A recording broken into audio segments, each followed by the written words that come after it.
खबर गाजियाबाद से है, जहां पर बीते कुछ दिनों से ऑनलाइन गेम के जरिए धर्मांतरण के रैकेट का भांडाफोड़ हुआ था। पुलिस ने इस मामले में आरोपी मौलवी अब्दुल रहमान को गिरफ्तार किया था और इसके बाद अब मास्टरमाइंड शहनवाज खान उर्फ बद्दो को महाराष्ट्र से रायगढ़ जिले से गिरफ्तार कर लिया गया है।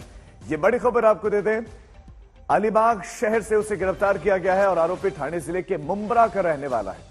गाजियाबाद पुलिस लगातार उसकी तलाश कर रही थी। शहनवाज खान और गाजियाबाद के एक मस्जिद के मौलवी के खिलाफ अवैध तरीके से धर्म परिवर्तन निषेध अधिनियम के तहत एफआईआर दर्ज की गई थी और गिरफ्तारी के बाद शहनवाज का मेडिकल करवाया गया है।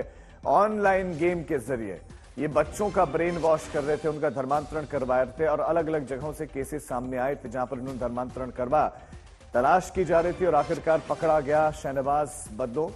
दरअसल गेम में पहले ये उन बच्चों को टारगेट करते थे जिन्हें गेम की लत होती थी और गेम की लत जिन बच्चों को होती थी, जैसे ही वो हारते थे तो हारने के बाद उनको कहा जाता था कि अगर आप इस तरह की आयत पढ़ेंगे तो आप जीत जाएंगे और फिर वो बच्चा अगर आयत पढ़ता था और वाकई उसको जिता दिया जाता था तो उसे लगता था कि ये सब पढ़ने से वो गेम जीत रहा है और इस तरह से धीरे धीरे धीरे धीरे करके से आदी बनाया जा रहा था और फिर धर्मांतरण करवाया जा रहा था।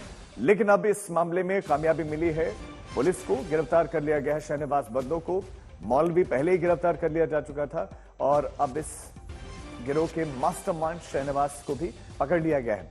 ऑनलाइन गेम के जरिए किस तरह से बच्चों का धर्मांतरण करा रही थी, अपने आप में इस तरह का एक अलग मामला सामने आया था जिसने हर किसी को हतप्रभ किया, हर किसी को इसने अचरज में डाला और अब पुलिस ने इस गैंग के मास्टरमाइंड को पकड़ा है और अब इस मामले में इन्वेस्टिगेशन शुरू होगी।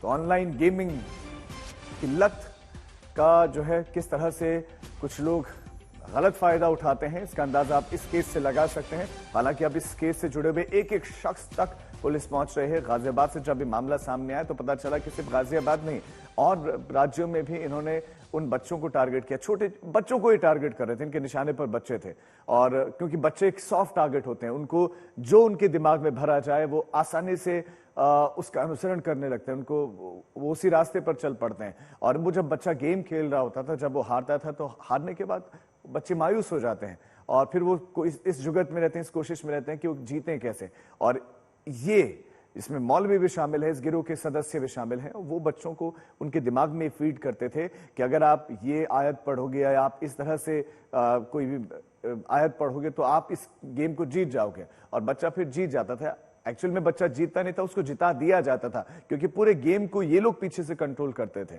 और यही वजह है कि बच्चे को तो लगता था कि आयत पढ़ने से वो जीता है और इसके बाद से बच्चा फिर उसी धर्म का अनुसरण धीरे धीरे करने लगता था और बताया जा रहा है कि मस्जिद में भी ले जाया जाता था, नमाज भी पढ़ाई जाती थी। आरोपी शहनवाज यही है जो आपको तस्वीर में हम दिखा रहे हैं। महाराष्ट्र से रायगढ़ जिले से इसे गिरफ्तार कर लिया गया है। अब महाराष्ट्र की पुलिस इस मामले की इन्वेस्टिगेशन कर रहे हैं। इस केस के तार कहां तक फैले हुए हैं, क्या इंटरनेशनल साजिश है, क्योंकि इंटरनेशनल साजिश की ओर इशारा हो रहा है।